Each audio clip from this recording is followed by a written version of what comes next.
안녕하세요. 이원지입니다. 여러분 지난 한 달도 잘 지내셨나요? 버지니아는 지금 그 격리 해제가 2단계까지 들어갔죠. 그래서 조금 더 여유가 생긴 모습인데요. 여러분들 그래도 계속해서 건강 유의하시고 조심하시기 바랍니다. 아, 아마 이 질문을 저희가 예전에 하던 교육 사랑방이죠. 사랑방에 직접 오셔서 하셨다면 제 답은 그냥 어머님을 이렇게 쳐다보면서 웃으면서 괜찮습니다. 다 그렇습니다. 이렇게 대답을 드렸지 않았을까 싶어요. 상담을 하실 때 이제 부모님들이 오셔서 문제가 뭐든 자녀의 문제를 말씀을 하시면서 다른 아이들은 안 그런 것 같은데 우리 아이는 왜 그럴까요? 이해를 할 수가 없어요. 하고 너무 상처를 받고 그렇게 말씀을 하시는 분들이 계셔서 그런 분들에게 제가 이제 흔히 많이 말씀드리는 그 상담의 내용 중에 하나가 뭐냐면 아, 지금 말씀하신 그 문제는 어머님은 굉장히 크게 부각돼서 문제라고 생각이 되실지 모르겠지만 저처럼 카운슬링을 하면서 수도 없이 많은 아이들을 겪어온 사람들한테는 그 나이 또래 또는 그 성별 남자아이든 여자아이든 그 아이들이 흔히 겪는 어떻게 보면 문제가 아닌 문제라고 생각하시는 게 옳겠습니다라고 말씀을 드릴 때가 많이 있거든요. 지금 이 문제 굉장히 아, 뭐 연필도 집어 던지고 바닥에 드러 누워 버리고 짜증 부리고 울어서 더 이상 아무것도 가르칠 수가 없고 해서 어머니 굉장히 속상하게 생각이 드실 텐데요. 그래서 아마 이런 질문을 보내셨을 텐데 제가 그냥 평소에 하는 것처럼 괜찮습니다. 그냥 두셔도 괜찮습니다. 이렇게 말씀을 드리면 혹시라도 어머니께서 제가 그냥 괜히 위로 차원에서 드리는 말씀으로 그렇게 받아들이실까 해서 제가 원래 이렇게 강의를 가면 제가 심리학 공부하고 상담학 공부를 했지만 심리학의 어떤 이론 이런 딱딱한 얘기를 저는 거의 하질 않는데요. 오늘은 어, 그 심리학의 이론에 대해서 조금 잠깐 말씀을 드리는 게 좋지 않을까 싶습니다. 아, 그 심리학을 공부하시지 않으신 분들도 에릭슨이라는 유명한 심리학자 이름은 들어보신 분들이 계실지 모르겠어요. 에릭슨이라는 그 심리학자는 뭘로 유명한 분이냐면요. 이분은 그 사람이 태어나서 나이가 들고 죽을 때까지 그 성장하는 과정에 있어서 사회적으로 심리적으로 그 성장의 단계가 있다고 말씀을 하신 분이에요. 그래서 그 단계, 그 연령별 단계를 정의를 하셔서 그걸 연구하시고 그걸 발표하신 분인데요. 그 심리학을 공부하신 분들, 또 교육학을 공부하신 분들, 상담학을 공부하신 분들은 에릭슨이라고 하면 뭐 다 아실 거예요. 그래서 제가 그냥 만들어내서 하는 얘기가 아니고 또 이 얘기는 제 얘기가 아니라 에릭슨이라는 유명한 심리학 박사께서 하신 거라고 그렇게 받아들이시고 그래서 좀 더 제 말을 믿으시는 것보다 에릭슨 박사의 말로 들으시고 신뢰하셔도 좋을 것 같습니다. 이제 그분이 어, 그 단계를 얘기를 할 때 8개 단계로 나눠서 얘기를 하는데요. 아이가 태어나서 첫 번째 단계, 또 그 다음에 두 번째 단계, 세 번째 단계 이렇게 해서 8번째 단계까지 가는데 오늘은 무슨 심리학 강의를 하는 날이 아니기 때문에 제가 일일이 그 단계들을 다 설명을 드리진 않을 거고요. 뭐 예를 들면 첫 번째 단계는 trust versus mistrust 해서 아이들이 태어나서 제일 먼저 겪어야 되는 단계가 신뢰와 불신뢰 사이. 그래서 그건 뭐냐면 아이들이 태어났을 때 배가 고프면 울고 엄마가 옆에 없으면 엄마한테 이렇게 떨어짐으로 인해서 생기는 불안감 이런 걸로 막 울고 할 때, 그래서 자기의 어떤 필요를 뭐 울음이 됐던 뭐가 됐던으로 표현을 할 때 이거를 충분히 어텐션을 받은 그런 아이들은 일단 엄마에 대한 내가 필요한 것들을 채워주는 엄마에 대한 그리고 그게 더 나아가서는 내 주변 환경 또는 세상에 대한 신뢰가 생긴다는 거고요. 그래서 그게 아이들이 그 정서의 안정을 찾는 데 굉장히 직접적인 큰 영향을 준다고 얘기를 하는 거죠. 그래서 첫 번째 단계는 신뢰 또는 불신뢰의 관계. 네, 이 단계를 건강하게 거친 아이들이 그 다음 단계는 한국말로 찾아보니까 자율이라고 나와요. 오토노미. 그러니까 자기가 그 전까지는 엄마가 이렇게 손을 잡아줘야만 걸을 수 있었던 아이가 자기가 처음에는 좀 이렇게 넘어지고 하면서도 혼자 스스로 걸음을 걷는다라든지 어, 엄마가 이렇게 먹여줘야만 먹을 수 있었던 아이가 옆에다가 다 묻히고 하더라도 자기가 스스로 이렇게 숟가락질을 해서 음식을 입에 넣는다라든지 이런 자율성을 터득하는 그 단계라고 하고요. 그거를 이제 온전히 겪지 못한 아이들이 이제 자기에 대한 불안감, shame, 부끄러움 이런 것들을 느낀다는 거고요. 그래서 첫 번째 단계를 잘 거친 아이들이 두 번째 단계의 자율성을 습득하는 데에 훨씬 더 좋은 영향을 받을 거라고 하는 거고, 그 다음 단계가 바로 그 initiative, 지금 어머님께서 말씀하신 아드님의 나이가 바로 여기에 포함이 돼서 제가 여기에 좀 더 중점을 두고 얘기를 하려고 하는데요. 3살부터 5살로 그렇게 분류를 해놨어요. 그래서 3살부터 5살이 세 번째 단계인데, 그 단계는 initiative versus guilt라고 해요. 그러니까 죄책감인 거죠. initiative는 뭐냐면 한국말로 찾아보니까 주도라고 나와요. 주도. 그거는 아까 걷고 하는 것들을 이제 부모님이 이제 도와주시던 걸 자기가 스스로 터득해가는 과정이고, 그 다음 단계는 뭐냐면 컨트롤 자체를 자기가 가지려고 할 때예요. 그래서 이제 것은 부모님이 시키는 것, 부모님이 가르치는 것. 그래서 주도권을 누가 쥐고 있었냐면 부모님이 쥐고 있었는데, 이 단계에 들어서기 시작하면서부터는 아이들이 주도권 자체를 자기가 가져보려고 시도하는 단계라고 얘기를 해요. 그래서 부모님, 지금 어머님께서 말씀하신 연필로 글 쓰는 거를 가르치려고 한다라든지, 그림 그리는 걸 가르쳐 주려고 한다라든지, 이런 것들을 부모님이 주도해서 가르쳐 주시는 거에서 이제 한 단계 더 나가서 아이들이 자기가 스스로 컨트롤해서 자기가 뭔가를 해보려고 시도하는 단계라고 얘기하기 때문에, 어머님만이 아니라 이 또래, 3살부터 5살 또래의 자녀를 두신 굉장히 많은 부모님들이 보시는, 어떻게 보면 공통적인 특성이라고 이해를 하시면 상처가 좀 덜 하시지 않을까 싶어요. 지금 어머님께서는 아이가 글 쓰는 거 이런 것들을 가르치는데 어려움을 말씀을 하셨지만, 여자아이를, 딸 아이들을 두신 부모님들께서 상담을 하실 때 이 또래 아이들이 보이는 그 특성 중에 하나가, 예를 들어서 옷을 입는데 이제 것은 어머님께서 골라주신 옷을 아이들이 아무 문제 없이 잘 입었는데, 이 또래에 들어서기 시작하면서 언젠가부터 아이들이 갑자기 자기가 입고 싶은 옷만 입으려고 한다는 거예요. 근데 그게 뭐가 문제일까? 위와 아래가 전혀 조합이 맞질 않는다라든지, 색깔이 전혀 매치가 되지 않는다라든지 하는 옷인데, 굳이 그 옷을 가지고 와서 자기가 입겠다고 한다는 거예요. 그 옷만. 그리고 그 옷을 엄마가 야단을 치고 못 입게 하고, 엄마가 골라주는 옷을 입히려고 하면 막 드러넣어서 울고불고 땡깡을 부리고 아무데도 안 나가려고 하고 이런다는 거죠. 그리고 어떤 아이들은 신발을 신는데, 신발을 이제 것은 엄마가 신겨주는 대로 그 짝을 맞춰서 신었던 아이가, 예를 들어서 왼쪽과 오른쪽에 매치가 안 되는 신발이라든지, 아니면 거꾸로 이렇게 신어야 되는데 거꾸로 신발을 신고 엄마가 그거를 아무리 고쳐주려고 해도 울고불고 난리를 쳐서, 그렇게 신발을 신지 않으면 밖을 데리고 나갈 수가 없다고 하는 분들도 계세요. 그래서 굉장히 당황스러워 하시고, 이게 도대체 왜 이런지 모르겠다고 하시거든요. 왜 이런지 모르겠다고 하는 게 맞는데요.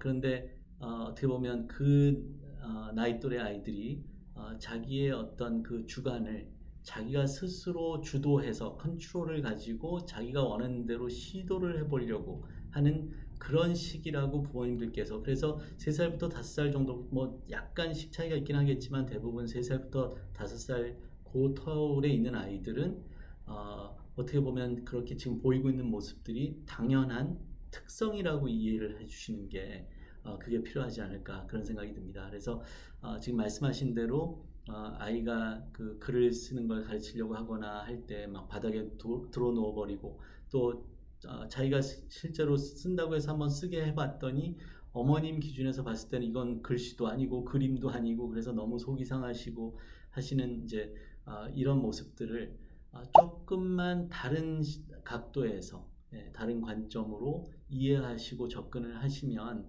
어머님도 속이 좀 덜 상하실 거고, 아이들은 아이들대로 당연히 거쳐야 하는 그 성장 과정을 조금 더 긍정적이고 그리고 건강한 모습으로 그렇게 지나갈 수 있지 않을까 그런 생각이 듭니다. 그래서 너무 걱정하지 마시고요. 그 신발 거꾸로 신는 아이들, 그 고집을 부렸던 아이들이 어른이 돼서도 신발을 거꾸로 신고 다니는 아이들은 없을 거고요. 신발 금방 뭐 4~5살 정도 지나가기 시작하면 아이들이 스스로 알아서 자기들이 배웠던 대로 그 전에 부모님께서 가르쳐 주신 대로 올바른 그 신발 신기 이런 것들 그대로 다 따라할 거고요.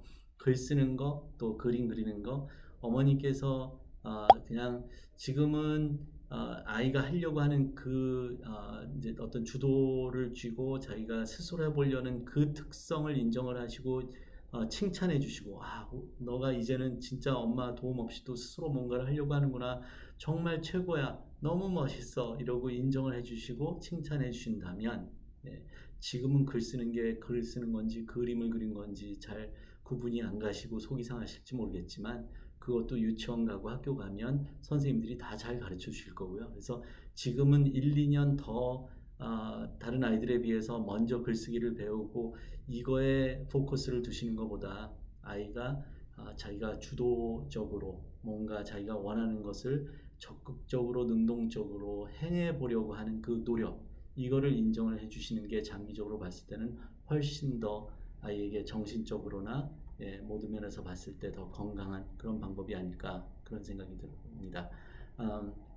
걱정하지 마시고요. 이거 제가 한 얘기가 아니고 제가 위로해 드리려고 한 얘기가 아니라 정말 오랜 시간 동안 인정받아온 유명한 에릭슨 박사님께서 하신 얘기니까 믿고 따르셔도 좋을 것 같습니다.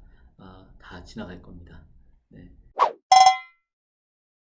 AP, IB 생소하게 들리시는 분들이 계실 거예요. 지금 초등학교에 다니고 있는 자녀를 두신 분들 또 뭐 늦게는 중학교에 다니고 있는 자녀를 두신 분들까지는 아직 AP와 IB에 대해서 그냥 그 언어 자체가 굉장히 생소하게 들리시는 분들이 계실 것 같은데요. 지금 질문을 하신 부모님은 아이가 초등학생인데 혹시라도 이사를 가게 될 경우에 AP를 제공하는 학교로 가는 게 좋을지 또는 IB를 제공하는 학교로 선택해서 가시는 게 좋을지에 대한 질문을 굉장히 미리 해주셨네요. 그런데 이게 뭐 미리라고 얘기하지만 사실 초등학교 금방 갈 거고요. 그리고 중학교도 금방 갈 거고 또 이게 중요한 이유가 AP, IB는 고등학교 때부터 제공이 되지만 어느 학교를 어디에서 초등학교, 중학교를 나왔느냐가 고등학교를 어디를 갈지하고도 직접적인 연관이 있을 거기 때문에 이렇게 혹시라도 이사를 준비하시고 계시는 분들 이런 분들은 미리 AP와 IB의 차이를 아시고 그래서 이게 내 아이한테 어떤 영향이 올까 또 어떤 프로그램이 더 적합할까 이런 것들을 고민을 하시고 결정을 하시는 게 좋지 않을까 그런 생각이 듭니다. 일단 AP나 IB는 말씀드린 대로 고등학교 때부터 제공되는 프로그램인데요. 고등학교에 올라가면 미국은 레귤러 과목과 아너스 과목 그리고 AP 과목 아니면 레귤러 과목 아니면 IB 과목 IB를 제공하는 학교에서는 IB 과목이죠. 그리고 AP 과목과 IB 과목은 사실 아이들이 직접적으로 실질적으로 택하기 시작하는 건 11학년부터라고 생각을 하시면 되고요. 빨리 가는 경우가 10학년 때 한 과목 정도 AP나 IB를 택할 수 있고 11학년에 올라가면서부터는 AP, IB를 집중적으로 택할 수가 있다는 큰 차이가 있고요. 지금 커리큘럼의 차이에 대해서 장단점은 미리 다 알아보셨다고 하시니까 그런데 커리큘럼의 차이나 뭐 지금 물어보신 대학 진학하는 데 있어서 어떤 영향이 있을지 이런 것들을 들어보시다 보면 또 거기서 나름 내 아이한테 장점, 단점 이런 것들이 구분이 되실지도 모르겠어요. 그 커리큘럼의 차이는 말씀드린 대로 11학년부터 시작이 되는데 IB 프로그램은 정해져 있는 과목이 있어요. 그러니까 그거는 IB로 디플로마, IB 졸업장을 받으려면 학생들이 택해야 되는 그 과목의 분야 그리고 과목 수가 정해져 있고요. 그래서 그거를 이제 그 클래스라고 하죠. 서브젝트를 택해야 되는 6분야의 과목들이 정해져 있고 그리고 코어라고 해서 학교에서 택하는 과목 외에 3가지 분야가 있는데 그 중에 하나는 과목이고요. 그거는 Theory of Knowledge라 해서 TOK라고 불러요. 예, 그건 수업이고요. 수업을 받아야 되는데 그 수업을 마치고 나서는 학생이 에세이를 써야 되고 그리고 그거를 구두로 프레젠테이션을 해야 되는 과목을 하나 택해야 되고요.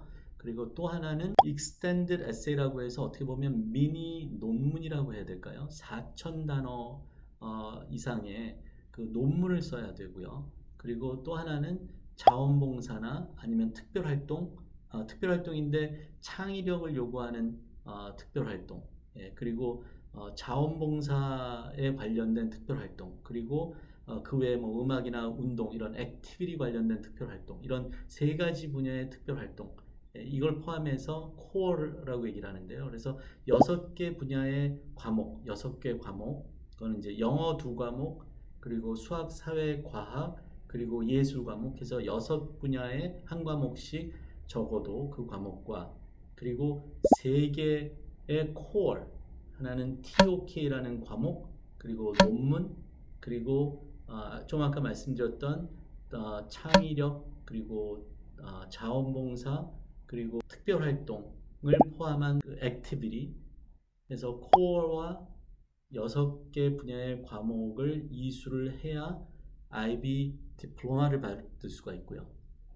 반면에 AP 과목은 정해져 있는 과목의 수가 없기 때문에 학생이 원하는 대로 자기가 택하고 싶은 분야의 AP 과목을 한 과목만 택해도 되고 뭐 6과목을 택해도 좋고 5과목을 택해도 좋고 그래서 이렇게 IB는 어떻게 보면 쉽게 패키지로 묶여져 있는 프로그램이고 그거를 다 이수를 해야 졸업장을 IB 디플로마를 받을 수가 있고요. 그리고 AP는 과목별로 학생이 택하고 싶은 그리고 자기의 능력이 되는 과목을 택해서 과목을 수강을 하면 된다는 그 차이가 있다고 보시면 될 거예요. 그리고 또 한 가지는 그 IB는 과목을 택했을 때 나중에 대학에 들어가는데 학점을 인정을 받는 건 이제 제한된 뭐 대학들에서 모든 대학들에서 IB 과목을 택한 학생들한테 대학 학점을 인정을 해주는 게 아니라 HL, 그래서 Higher Level과 Standard Level, SL이라는 그 레벨이 또 나뉘어지는데 HL, Higher Level의 과목을 택한 학생들은 대학에서 그거를 대학 학점으로 인정을 해주는 학교들이 좀 있어요. 예. 그런데 AP는 학교에서 과목을 택하고 마지막에 AP exam 시험을 봐서 그거를 3점 또는 4점 이상을 받은 아이들은 대학에 갔을 때 대학 학점을 이미 이수하고 온 걸로 인정을 해주는 그 차이가 또 한 가지의 차이가 될 것 같고요. AP도 IB도 고등학교 때 택하는 과목들이지만 AP는 대학 수준의 과목을 미리 택하는 프로그램이라고 이해를 하시면 될 것 같고 IB는 대학에서 학점을 인정을 해주지 않기 때문에 어떻게 보면 고등학교 과정인데 조금 더 심화된 좀 더 깊이 있는 공부를 하는 그 차이가 있다고 보시면 더 좋지 않을까 싶어요. 그러면 IB가 더 어렵냐, AP가 더 어렵냐? 사실 그것도 아이들마다 다 다른 것 같고요. 제가 양쪽 IB 학교를 다니는 아이들, 또 AP 학교를 다니는 아이들을 다 보아왔는데 아이들에 따라서는 IB를 다니면서 너무 어렵다는 아이들도 있고 또 AP 공부를 하면서 선생님 죽음이에요 이런 아이들도 있고요. 그래서 아이들마다 개별적으로 다 차이가 있는 거는 같아요. IB는 과목만 그 원하는 과목, 잘하는 과목만 AP를 택할 수 있는 게 아니고 정해져 있는 그 6개 분야의 과목을 다 택해야 되기 때문에 조금 더 이렇게 넓은 그 분야를 학생들이 조금 더 심화된 과정으로 이수할 수 있는 그런 차이가 있다는 생각이고요. 그리고 제가 지금 아까 말씀드렸던 대로 IB 디플로마를 받으려면 논문도 써야 되고 그리고 또 그 에세이를 쓰고 거기에 대한 프레젠테이션도 해야 되고 해서 그 주도가 수업의 주도가 강의 위주인 AP 과목보다는 아니면 일반 과목보다는 학생한테 조금 더 그 주도권이 주어져 있는 그런 학습 방법에도 조금 차이가 있다는 생각이에요. 그래서 IB 공부를 하는 아이들이 대학교에 갔을 때는 적어도 리서치를 하고 글을 쓰고 하는 거에는 그래도 좀 더 도움이 됐던 것 같아요 하는 얘기를 하는데 그러면 AP를 하는 아이들은 대학교에 가서 뭐 리서치 페이퍼를 쓰는데 전혀 준비가 안 돼 있었을까? 그건 아닌 것 같고요. AP 과목을 하는 아이들도 상당 분야의 과목에서는 계속해서 리서치도 해야 될 거고 페이퍼도 쓰고 해야 될 거고 하기 때문에 그거는 일괄적으로 몰아서 IB가 대학에 갔을 때 더 도움이 되고 그거는 아닌 것 같고 아이들마다 개별적으로는 조금씩 더 차이가 있지 않나 그런 생각이 듭니다. 어, 그 점수에 대해서 말씀을 하셨는데 점수는 AP는 보통 A, B, C, D 그냥 일반 학과처럼 과목처럼 성적이 A, B, C, D, F 이렇게 나오고요.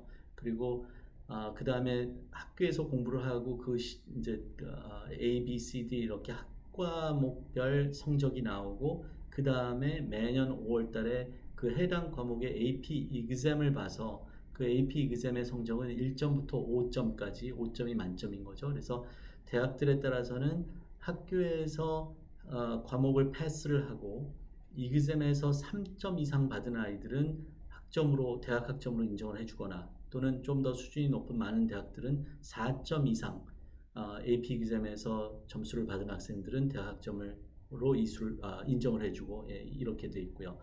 IB 같은 경우는 A, B, C, D로 학과 점수를 주질 않고 IB 과목을 이수한 후에 보는 IB 시험이 따로 있어요. 근데 이거는 1점부터 7점이에요.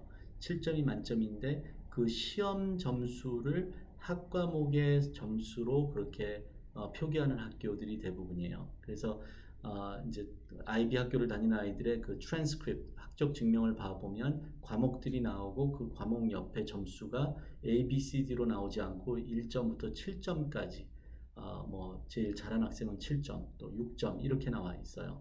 이게 대학 가는데 어떤 영향을 줄까? 사실 큰 영향이라기보다 AP와 차이점이 없는 게 대학교에서 이미 IB 학교에서 주는 1점부터 7점의 의미를 충분히 알고 있기 때문에 7점은 A와 같이 최고치, 최상의 점수라는 걸 알고 있기 때문에 굳이 설명을 하지 않아도 학적 증명을 봤을 때 IB 학교에서 IB 프로그램 그 과목들을 이수한 학생들은 7점은 제일 높은 점수로 인정을 할 거기 때문에 대학 입학 사정 절차 내에서 뭐 차이가 있다라든지 큰 영향이 있다라든지 이런 것들은 없다고 생각하시면 될 것 같아요.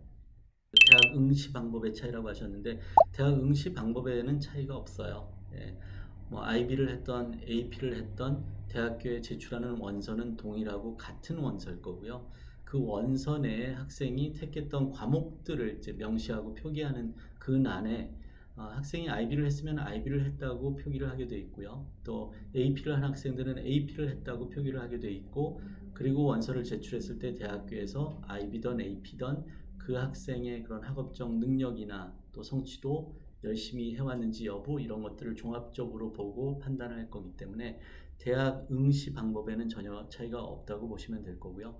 대학 진학 후의 차이는 아까 말씀을 드렸지만 제일 큰 차이는 학점을 인정을 받을 거냐 말 거냐 그거의 차이인 거고 대학에 들어가서 공부를 하는데 IB가 더 도움이 됐을까 아니면 AP를 한 게 더 도움이 됐을까 이거는 학생들 개별적으로 놓고 생각을 해봐야 될 거기 때문에 제가 그냥 이렇게 몰아서 IB가 더 도움이 될 거라든지 AP가 더 도움이 될 거라든지 이거는 말씀드리기가 어렵고요. 그 마지막 부분에 아직 아이가 초등학생인 이 시기에 이사갈 곳을 결정한다면 AP 학교를 선택하는 게 좋을까요? 라고 물어보셨는데 글쎄요. IB를 제공하는 학교에 가셔서 카운슬러한테 물어보시면 그분들은 다 IB 학교가 좋다고 말씀을 하실 거고요. AP를 제공하는 학교에 가셔서 물어보시면 똑같이 AP 제공하는 학교가 더 좋다고 말씀을 하실 거예요.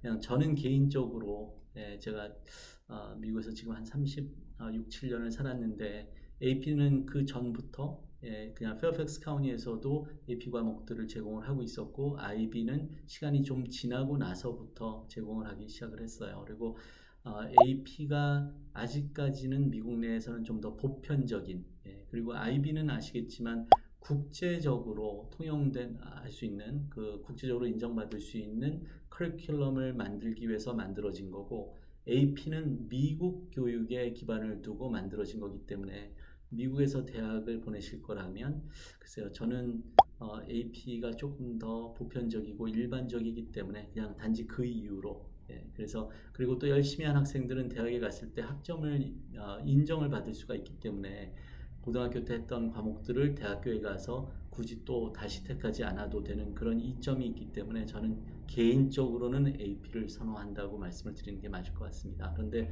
IB도 굉장히 높은 수준의 과목들이고요. AP도 마찬가지여서 대학에서 학생들을 그 심사할 때에는 굳이 뭐 AP보다는 IB를 선호한다라든지 IB보다 AP를 선호한다라든지 그런 거는 없다고 얘기들을 해요. 예, 그래서 AP가 됐던 IB가 됐던 학생한테 적합한 그런 환경의 학교에 보내시고 학생이 어느 쪽이든 열심히 공부해서 좋은 결과를 얻을 수 있다면 대학을 갈 때나 또는 대학을 가고 나서도 뭐 큰 차이 없이 행복하고 성공적인 그런 대학 생활을 할 수 있지 않을까 생각입니다. 답이 되드렸는지 모르겠습니다. 지금 11학년에 재학 중인 아드님이 계시고 전공을 컴퓨터 사이언스나 또 컴퓨터 그래픽, 게임 개발 다 컴퓨터 관련된 전공이죠. 를 이제 생각을 하고 계시고 또 학교에서 컴퓨터 사이언스 아너스나 AP 컴퓨터 사이언스도 이미 다 택했고 디지털 아트 클래스도 이수를 했다고 하셨고요. 그런데 이 컴퓨터 사이언스와 관련된 그 특별 활동이 하나도 없어서 혹시 그 지금이라도 할 수 있는 그런 특별 활동이 있는지에 대한 그 도움을 받기 위해서 질문하셨어요.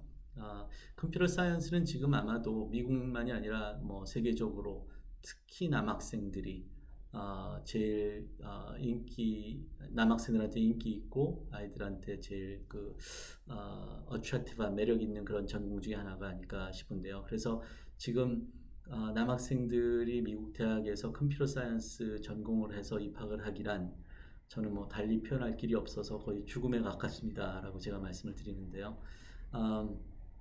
지금 학교에서 택한 과목들을 보니까 과목들은 지금 11학년 학생이 택할 수 있는 선에서 그래도 잘 선택을 해서 택해 오신 것 같고요. 예. 특별활동을 말씀을 하실 때 이제 많은 한국 부모님들이 특히 특별활동을 굉장히 거창한 걸로 생각을 하셔서 미국 대학을 또 뭐 그래도 수준이 높은 대학을 들어가려면 컴퓨터 사이언스 관련된 인턴십도 해야 되고 뭐 어디 대회도 나가야 되고 수상 경력도 있어야 되고 이렇게 생각하시는 분들이 많으신데요. 뭐 수상 경력이 있는 거 도움이 될 거고요. 또 인턴십 안 하는 것보다 하는 게 좋을 수 있겠죠. 그런데 저는 어떤 생각이냐면 미국 입학 사정 제도는 굉장히 오랜 시간을 거쳐서 정착이 굉장히 잘 된 제도예요. 그리고 제가 보는 미국 입학 사정 제도의 제일 큰 특징이라고 한다면 그거는 바로 상식을 초월하지 않는다는 걸 거예요. 그 얘기는 뭐냐면 한국에서 그 뭐 컨설팅 하시는 분들이라든지 이런 분들이 얘기하시는 고등학생이지만 대학에 들어가기 위해서는 아주 큰 수학 경시대회, 뭐 컴퓨터 사이언스 경시대회 나가서 수상 경력도 있어야 되고 또 인턴십도 미리 해야 되고 해서 그것들을 컨설팅 하는 분들한테 돈을 지불을 하시면 이분들이 그런 것들을 다 찾아주시고 만들어 주시고 이런 분들이 계시다고 저는 들었는데 미국에서는 이게 상식을 아까 말씀하시는 상식을 초월하지 않는다고 한 바로 거기에 연결되는 그런 게 아닐까 생각이 들어요. 인턴십은 미국에서 대학생들이 하기에도 하늘의 별 따기예요. 여름에 인턴십을 하기 위해서는 그 전해부터 아이들이 미리 원서를 넣기 시작할 거고요. 그리고 무급으로 하는 인턴십조차도 경쟁이 굉장히 치열하기 때문에 대학생들이 인턴십을 하는 것도 쉽지가 않은데 고등학생들이 자기 스스로의 힘으로 부모님의 도움을 받지 않고 뭐 굉장히 유명한 회사에 들어가서 인턴십을 한다라든지 정말 쉽지 않은 얘기예요. 그래서 이런 것들을 하지 못했을 때 그 얘기는 부모님의 도움을 받을 수 있는 처지가 아닌 일반적인 아이들이 부모님의 도움을 받지 못했기 때문에 이런 기회를 갖지 못한 거를 때문에 어떤 피해를 당하는 이런 것들을 피하려고 대학교에서 이런 인턴십이라든지 특별활동을 거창한 특별활동을 필수로 요구하지 않아요. 그리고 제가 이것도 그냥 제 얘기가 아니라 제가 30년 넘게 학생들을 도와오면서 바로 뭐 금년까지도 꽤 좋다는 대학을 간 학생들도 제가 그 아이들의 특별활동을 보면 전공 분야에 연결된 어떤 뭐 굉장히 거창한 어떤 인턴십을 했다라든지 뭐 경시대회를 나가서 수상을 했다라든지 그런 아이들이 몇 명이나 있었을까 잘 기억도 나질 않아요. 예, 뭐 거의 손가락으로 셀 수 있을 만큼의 수가 30년 동안 그런 특별 활동을 이력에 올리고 그래서 대학을 갔을 텐데 그 아이들은 제가 봤을 때 그런 경력이 없었어도 들어갔을 아이들이 아닐까 싶을 정도로 그 비중이 저는 그렇게 크게 중요하지 않다는 생각이에요. 물론 대학을 졸업하고 대학원에 갈 때는 얘기가 달라요. 그래서 대학을 졸업하고 대학원에 갈 때는 전공을 한 분야로 완전히 좁혀서 정하고 가는 거기 때문에 저는 대학 내내 관련된 분야에서 인턴십도 하고 파트타임으로 일이라도 일자리를 얻어서 일이라도 하고 과목도 거기에 다 집중적으로 모아서 택하고 이 준비를 갖춰야 된다고 얘기를 하는데요. 고등학교에서 대학을 들어갈 때는 조금 더 다양성이 인정된다는 것이 맞는 것 같아요. 예, 그래서 어디 가셔서 큰 거, 뭐 돈을 주고 인위적으로 만들어야 되는 이런 특별 활동은 제가 볼 때 굳이 안 하셔도 좋을 것 같고요. 이번 여름방학 동안에 하실 수 있는 것들 제가 특별 활동을 이렇게 좀 생각을 해보니까 학생이 혹시 이렇게 컴퓨터를 뭐 AP 컴퓨터 사이언스도 하고 디지털 아트까지 했다고 하시니까 학생이 요즘은 뭐 그런 책들도 많이 나와 있고 유튜브를 통해서 코딩이나 간단한 HTML이라든지 이런 그 프로그램 랭귀지들을 학생이 혹시 독학을 해서 배울 수 있다면 여름방학 동안 웹페이지를 스스로 만들어 보는 것도 굉장히 좋을 것 같아요. 또 특히 요즘같이 이렇게 사회적인 이슈가 많을 때 사회적인 이슈를 다룰 수 있는 웹페이지들, 고등학생들을 대상으로 하는 예를 들어서 인종차별에 관련된 고등학생들이 뭔가를 할 수 있는, 참여할 수 있는 그런 웹페이지라든지 또 코비드 이 상황, 코로나 바이러스 상황에서 건강에 관련된 이런 것들을 고등학생들 수준에서 차원에서 뭔가 기여할 수 있는 그런 웹페이지의 내용을 담은 웹페이지를 개발을 할 수 있다면 이게 뭐 아주 정말 전문가들이 할 수 있는 그 수준이 아니어도 좋고요. 아이들 수준에서 할 수 있는 그런 웹페이지를 개발을 할 수 있다면 나중에 원서 쓸 때 원서상에 그 질문은 있어요. 학생이 스스로 개발을 했건 본인이 운영을 하고 있는 웹페이지나 이런 게 있으면 그 웹페이지에 링크를 올리라고 하는 데가 있어요. 그러면 만약에 이 웹페이지 개발을 해 놓을 수 있으면 원서에도 직접적으로 도움을 줄 수 있는 그 링크를 올릴 수 있는 그런 좋은 특별 활동이 될 수 있을 것 같고요. 그리고 또 앱 있죠? 앱. 그러니까 스마트폰 같은 데서 사용할 수 있는 앱. 이것도 전문가적인 어떤 수준을 요구하는 게 아니고요. 학생이 혹시 많은 사람들한테 그 많은 사람들이라는 게 꼭 어른이 아니더라도 그냥 주위 친구들 아니면 이제껏 자기가 이렇게 지내오면서 중학생들 또 고등학교 저학년 아이들이 사용하기에 편하고 실질적으로 도움을 받을 수 있는 그런 뭐 앱을 개발을 한다라든지 이런 것들 굉장히 좋을 것 같고요. 그리고 온라인상에 들어가 보면 컴퓨터 관련된 수업을 학생들이 받을 수 있는 그런 기회들이 굉장히 많아요. 그래서 대학교들에서 제공하는 그런 온라인 수업, 어떤 학교들은 수업료가 비싸서 참 부담스러운 그런 프로그램들도 있지만 하버드라든지 이런 데들은 하버드 대학교의 교수님들이 실질적으로 직접적인 강의를 하신 것들을 모아서 온라인에 띄워놓고 누구든 들어와서 그 강의를 들어볼 수 있는 그런 기회를 제공하는 학교들도 꽤 많이 있어요. 그래서 온라인으로 자기의 관심 분야인 그런 컴퓨터 수업을 여름 내내 꾸준히 들어본다라든지 또는 여름방학 동안 본인이 그 디지털 아트를 배운 그 내용을 가지고 어린아이들, 주위의 어린아이들 요즘은 뭐 방학 동안에 어디 캠프를 갈 수도 있고 그런 상황이 아니기 때문에 더 할 수 없이 좋지 않을까 싶은데요. 아이들한테 아주 간단한 프로그램 랭귀지를 가르친다라든지 온라인으로 과외를 하는 거죠. 그래서 자원봉사로 뭐 무보수로 할 수도 있고 또는 관심이 있는 아이들 부모님들께서 돈을 내고 가르치기 원하시는 그런 분들이 계시다면 튜러를 한다라든지 그래서 이런 것들을 신문 같은 데 광고를 내서 아니면 주위의 동네에 우편함 같은 데에 플라이어를 만들어서 본인 소개하고 컴퓨터 관련된 그런 과목들 자기가 가르칠 수 있는 프로그램 랭귀지라든지 이런 것들을 가르칠 수 있다고 홍보를 해서 돈을 받고 팔타임으로 여름방학 동안 아이들을 튜러를 하는 거 이런 것들도 굉장히 좋은 그런 특별 활동이 되지 않을까 싶어요. 그래서 다시 말씀드리면 학생이 돈을 내고 아니면 부모님의 도움을 받아야만 하는 그런 거창한 특별 활동 말고요. 컴퓨터에 관련된 본인의 어떤 그 관심이나 이런 것들을 본인 나이의 수준에 어울리는 그런 활동과 연결을 해서 생각을 해보시면 아마 여름방학 동안 조금 늦은 감이 있긴 하지만 학생이 할 수 있는 그런 특별활동 적어도 한 두세 가지 정도는 생각하시고 실질적으로 지금이라도 시작을 할 수 있지 않을까 하는 생각입니다. 네.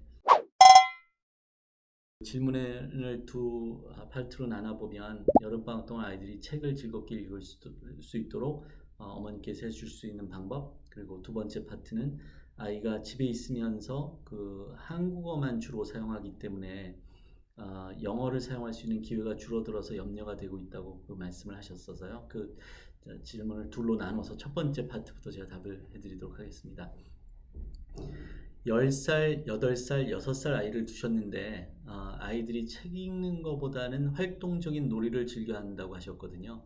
이건 굳이 말씀하시지 않으셔도 아마 이 나이 또래 아이들이 여학생이건 남학생이건 활동적인 놀이, 여기서 말씀하신 수영하는 거, 자전거 타는 거, 보드게임 하는 거, 창의적 놀이, 이거보다 책을 읽는 걸 더 즐겨하는 아이들이 과연 있을까 싶은데요. 아마 제가 보기에는 뭐 있겠지만 극소수의 아이들일 거고 찾아보기 쉽지 않으실 거예요. 그래서 지극히 정상적이고요. 지극히 일반적이고, 그리고 그 나이 또래 아이들은 오히려 이렇게 뛰어노는 거, 수영하고 또 뭐 보드게임을 하고 재미있는 뭔가를 하려고 하는 이게 오히려 더 건강한 모습이 아닐까 그런 생각이 듭니다. 물론 책을 읽는 걸 더 좋아한다고 해서 건강하지 않냐 그건 아닐 거고요. 하지만 어쨌든 책 읽는 거는 너무 중요하기 때문에 여름방학 동안 아이들이 책과 가까워질 수 있도록 뭔가 틀을 만들어 주시고 아이들을 이끌어 주시는 그 노력은 정말 필요할 거고, 또 그걸 인식하시고 계신 것 같아서 정말 다행인 것 같고요. 책은 재밌어야 돼요. 그 아이들이 수영이나 자전거 타기를 즐겨하는 이유가 딱 한 가지 있어요. 뭐냐면 재밌으니까. 책도 재밌게 읽을 수 있도록 해주시면 아마 수영이나 자전거 타기만큼이나 크게 노력하지 않으셔도 아이들이 책을 뭐 스스로도 재밌게 그렇게 읽을 수 있을 거라는 생각인데요. 책을 재밌게 읽게 해주려면 거기까지 가는 데가 문제인 거죠. 첫째는 책을 잘 골라주셔야 돼요. 그래서 책을 골라주실 때는 엄마의 기대치, 엄마의 눈높이에 맞추지 마시고요. 아이가 읽고 그 읽은 내용을 다 이해하고 그걸 다 소화하고 재밌다는 그 내용을 재밌게 느낄 수 있는 그런 책을 골라주시는 게 맞다는 생각이에요. 그래서 첫째는 아이의 그 지금 독해 수준, 아이가 책을 읽고 이해하는 그 수준이 어디 있는지를 그래도 정확하게 잘 파악하셔서 그 수준에 맞는 책을 읽혀주셔야, 그래야 아이가 읽은 내용을 충분히 숙지하고 그래서 재밌는지 아닌지조차도 본인이 깨달을 수 있게. 어른도 마찬가지죠. 어른도 저희가 글을 못 읽어서 이런 뭐 과학서적, 전문서적 이게 재미없는 게 아니거든요. 읽어도 읽을 수는 있지만 읽은 내용이 충분히 이해가 되지 않기 때문에, 그래서 그 책을 그 다음 단계 책을 누구가 또 읽으라고 하면 그걸 자꾸 피하게 되고 이러는 거거든요. 그래서 저는 일단 학생들의 그 연령에 맞춰서, 근데 뭐 연령 학년에 맞춰서 책을 골라주시면 좋을 텐데 연령과 학년별로 그 학생의 독해력이 거기에 꼭 비례해서 가느냐 그건 또 아닐 수 있기 때문에 3학년이지만 3학년 책을 읽혀봤더니 독해하는데 어려움을 겪고 있다 한다면 2학년으로 낮춰서 주시는 것도 하나의 방법일 수 있어요. 그리고 또 어떤 부모님들은 아이가 남자인데 사이언스 픽션만 읽으려고 한다. 그래서 뭐 위인전도 좀 읽고 명작 소설도 읽고 했으면 좋겠다 이렇게 말씀하시는 분들이 계시는데 뭐 그럴 수 있으면 제일 좋겠죠. 그렇지만 정작 목적은 뭐냐면 아이가 책을 읽는 습관을 들여주는 게 제일 첫 번째 목적이기 때문에 지금은 사이언스 픽션을 좋아하면 사이언스 픽션 읽히세요. 괜찮아요. 대신 아이들의 연령에 맞는 내용, 뭐 예를 들어서 초등학교 아이가 중고등학교 아이들의 언어로 아이들이 사용하는 언어 이런 것들이 너무 많이 담겨 있거나 폭력적인 내용이 담겨 있거나 이런 것들은 피해 주시고요. 아이들이 3학년 고 수준에 맞는 그런 사이언스 픽션을 즐겨 읽으면 사이언스 픽션 읽히시고요. 많은 부모님들이 하나 실수하시는 게 뭐냐면 뭐 밸런스를 맞춰주는 게 좋다고 하니까 그러면 엄마가 골라주는 위인전 3권 읽고 사이언스 픽션 그러면 1권 읽혀줄게. 이렇게 하시는데 그 순서가 바뀌어야 된다는 생각이에요. 지금은 아이가 예를 들어서 사이언스 픽션을 3권을 읽으면 엄마가 골라주는 책 1권 정도. 그렇게 해서 밸런스를 조금 더 찾으려는 노력을 하실 때 아이가 원하는 게 뭔지 조금 더 포커스를 두시고 그래서 아이가 책을 읽는 게 즐거울 수 있도록 그렇게 책을 골라주시는 게 좋지 않을까 하는 생각이에요. 그리고 또 한 가지는 환경적인 요소인데요. 아이들이 그 책을 읽을 때 한 가지 하시면 도움이 될 만한 노력이 뭐가 있냐면 책 하면 뭔가 긍정적이고 즐거운 것과 머릿속에서 무의식 중에 자꾸 연결시켜 주시는 거 이걸 염두에 두시고 생각해 보시면 좋을 것 같아요. 예를 들면 학교에 가보셔도 학교에 라이브러리에 가보시면요. 특히 초등학교 나이 아이들의 그 학교에 가셔서 라이브러리에 가보시면 또는 이제 큰 서점에 가셔서 아이들 서적이 있는 섹션에 가보시면 이렇게 카펫이 깔려 있고 거기에 아이들이 가지고 놀 수 있는 장난감들이 막 있어요. 그러면 이제 어머님들은 애써서 아이들 책 읽히려고 그 뭐 도서관에 아니면 서점에 데리고 가셨는데 아이들이 책은 안 보고 장난감만 갖고 놀고 있다는 거예요. 그래서 무슨 서점에서 무슨 라이브러리에서 아이들 책을 읽혀야지 장난감을 거기다 놓고 이러고 이제 불만을 토로하시는 분들이 계시는데요. 이게 무슨 노력을 하고 있는 거냐면 아이들이 책이 있는 서점, 라이브러리에 가면 자기가 좋아하는 장난감이 있는데 라는 걸 머릿속에서 연결을 해주는 거예요. 그래서 책을 생각하면 자기가 좋아하는 장난감이 있는, 그래서 긍정적인 것, 그리고 아이들이 즐겨하는 것과 자꾸 연결을 시켜줘서 이게 어떤 효과를 볼 거냐면 자기가 좋아하는 장난감, 즐겨하는 장난감이 책이랑 연결이 되면 그 다음에는 책도 긍정적인 어떤 그런 느낌을 주는 이런 효과를 본다고 하거든요. 그래서 책을 읽는 그 시간이나 환경 이런 것들을 조금 더 이런 것들을 염두에 두시고 예를 들면 책을 읽는 시간을 정하실 때 책을 읽을 때는 아이가 좋아하는 간식을 만들어 주신다라든지 그래서 그 간식을 엄마하고 같이 앉아서 먹으면서 아이가 책을 읽을 수 있는 그 시간을 만들어 주신다라든지 또는 잠자리에 들기 전에 아이들이 잠자리에 들려고 이렇게 누우면 제일 편할 때잖아요.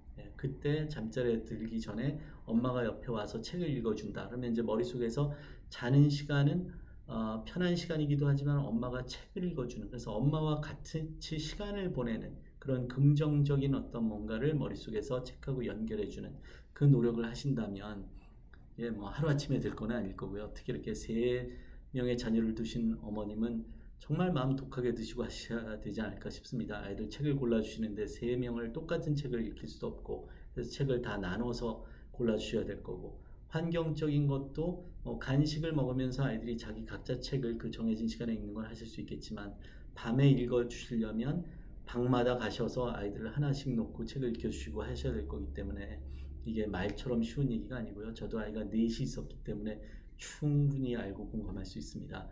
마음 독하게 드셔야 할 수 있을 거예요. 이건 뭐 영어를 잘해서 한국말, 영어를 잘 못해서 못하고 영어를 잘하니까 잘하고 뭐 어느 언어를 사용하냐 이것도 제가 볼 때는 별개 문제인 거고요. 정말 부모님께서 마음 독하게 드시고 지속적으로 매일매일 그래서 아이들이 자연스럽게 책하면 긍정적인 생각 그리고 느낌이 올 수 있게 그리고 재밌는 것으로 해서 습관처럼 책을 자연스럽게 읽을 수 있는 거기까지 가는 데는 시간이 걸릴 거고요. 또 한 가지 뭐 그래도 고무적인 건 여름방학 동안 시간이 많기 때문에 어머님께서 정말 그 마음 독하게 드시고 이번 여름방학 동안이라도 이렇게 책 읽는 걸 매일 습관처럼 그렇게 지속적으로 이끌어 가실 수 있다면 그러면 충분히 2~3달 동안에 아이들이 책에 대한 그런 그 긍정적인 사고 이런 것들을 가질 수 있는 그런 정말 좋은 기회가 되지 않을까 싶습니다. 그리고 마지막 파트는 이제 아이가 집에 있으면서 한국말을 사용할 기회가 영어를 사용할 기회보다 이제 줄어들어서 이게 아이들한테 어떤 영향이 올까 이제 이런 고민을 하실 수 있을 것 같은데요. 이것도 별 고민하시지 않으셔도 돼요. 집에서 그냥 한국말만 열심히 쓰셔도 괜찮아요. 예, 그리고 이것도 제 얘기가 아니고 언어학자들 얘기예요. 언어학자들이 하는 얘기들을 들어보면 자기 모국어의 뿌리를 깊이 받고 있는 아이들이면 아이들일수록 그 이후에 습득하기 시작할 2외국어, 3외국어들을 습득하는 그 깊이가 훨씬 더 깊어진다는 얘기를 해요. 예, 그래서 이 얘기는 그 뭐 이중언어 학자들이나 이런 분들한테 여쭤보면 지금 저한테 들으신 말씀을 똑같이 들을 거예요. 전혀 상관없어요. 예, 그리고 아이들이 자연스럽게 다시 학교에 가면 예, 학교에 가서 다시 영어를 접할 수 있는 기회가 훨씬 더 늘어날 거고요. 그때까지 모국어의 깊이를 조금 더 두고 비중을 두고 그냥 자연스럽게 모국어로 말씀하시고 해도 괜찮아요. 아, 모국어로 얘기만 할 뿐이지 아이들이 지금 말씀하신 책을 읽는데도 영어 책을 읽을 거고요. 아마 TV를 켜도 다 영어로 나올 거고요. 지금 저희가 살고 있는 이 환경은 영어권 환경이에요. 예, 그래서 영어권 환경이 완벽하게 무시되고 한국어만 할 거냐? 그거 분명히 아닐 거고요. 그런다 하더라도 예, 자연스럽게 아이들이 다시 영어로 돌아오거나 아니면 영어와 한국어 사이를 오고 가는 거 부모님이 염려하시는 것처럼 그렇게 큰 어려움 겪지 않을 겁니다. 그래서 여기서 태어난 아이들 중에서 할아버지 할머니 밑에서 자란 아이들을 보면 한국말 다 커서 유창하게 하고요. 영어는 미국 사람처럼 하는 아이들 굉장히 많아요. 예, 그래서 제가 볼 때 뭐 제가 어렸을 때는 뭐 거의 40년이 가깝게 저는 미국에 살았는데 그 당시만 해도 집에서 한국말 못 쓰게 하는 분들 계셨거든요. 부모님들이. 예, 한국말 쓰지 말고 빨리 영어를 습득해서 영어권 뭐그저로 들어가야 된다 뭐 해서 한국말을 못 쓰게 하는 그런 분들이 계셨었는데 그때만 해도 그 언어학자들이 그랬어요. 그렇게 하지 않아도 된다고. 예, 그리고 오히려 역효과를 볼 수 있다고 했었어요. 예, 그래서 한국말 하시는 만큼 그냥 마음 놓고 하셔도 좋고요.